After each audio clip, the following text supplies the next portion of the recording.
Un bloc de latrines modernes inauguré au groupe scolaire de Gbena, village de la sous-préfecture de Séguéla, don du gouvernement dans le cadre du programme de latrinisation des écoles en milieu rural. Une cérémonie en marge de la célébration de la Journée mondiale des toilettes. Une journée célébrée chaque 19 novembre qui met l'accent sur l'assainissement et l'accès aux toilettes pour tous. En Côte d'Ivoire, selon l'Institut national de la statistique INS, en 2021, 47,2% de ménages utilisent une toilette adéquate. 14,9% de la population pratique la défécation à l'air libre. Au nom des partenaires au développement, le représentant pays de l'UNICEF en Côte d'Ivoire félicite le gouvernement dans sa politique de l'assainissement et de l'hygiène. Le Conseil des ministres du 28 septembre 2022 a adopté un projet de loi portant code de l'eau, une communication relative à la mise en œuvre de la stratégie nationale de l'assainissement en milieu rural et une communication relative au document de stratégie nationale de gestion et de maintenance des infrastructures d'eau potable en milieu rural.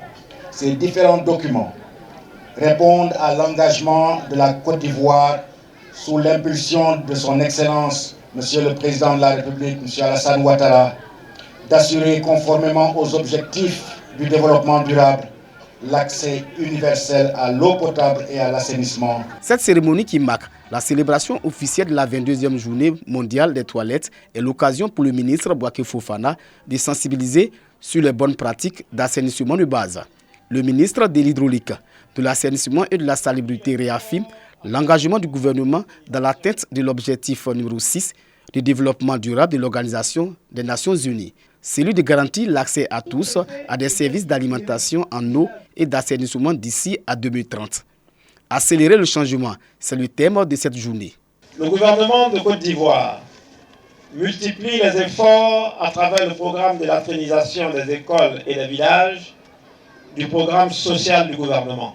La première phase de ce programme, qui a commencé en 2019, a permis la construction de 3336 latrines dans 556 écoles, de 556 villages et plus de 15 000 latrines familiales.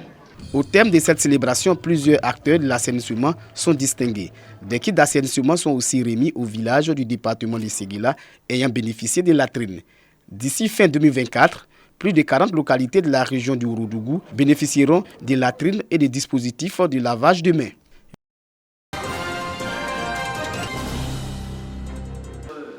Six projets de test portés à l'attention des responsables d'administration publique, des collectivités territoriales et des organisations professionnelles. Il s'agit entre autres de l'arrêté définissant les conditions et exigences pour la création ou l'ouverture des quais de débarquement pour la pêche artisanale. Le projet d'arrêté portant création, attribution, organisation et fonctionnement de la cellule genre du ministère des Ressources animales et halieutiques. Toutes les décisions qui sont prises au niveau du MIRA sont des décisions inclusives et participatives.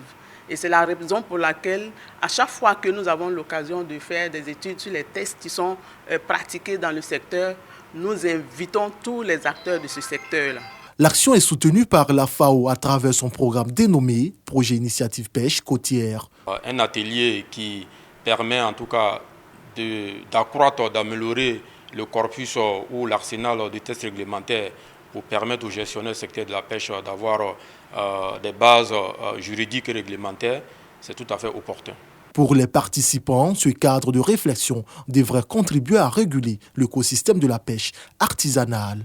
Nous attendons que ces lois soient prises en compte et que le ministère et nous les acteurs, nous soyons dotés d'un instrument aujourd'hui juridique qui nous protège. Les résultats de ces travaux seront soumis à la validation du ministère des Ressources animales et halieutiques qui lui à son tour les fera adopter par le gouvernement.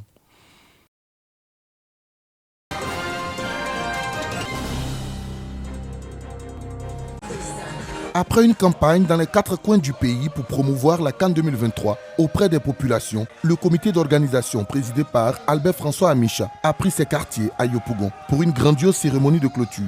Réputée comme la capitale de la joie, grâce à sa population dynamique, Yopougon, avec à sa tête Adama Bictogo, n'a pas boudé son plaisir. Autant c'est l'apothéose, autant ça marque le début de la grande mobilisation pour la Coupe d'Afrique.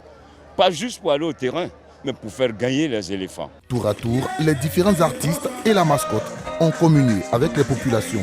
Au total, 14 villes ont été visitées pour cette campagne d'Aquabatour 2023. Aquabatour a été une très belle initiative du COCAN qui a visé essentiellement à rapprocher les Ivoiriens de la mascotte et de l'hymne officiel de la CAN, tout doit appeler Aquaba. La Côte d'Ivoire va accueillir l'Afrique. La Côte d'Ivoire va accueillir le monde du football.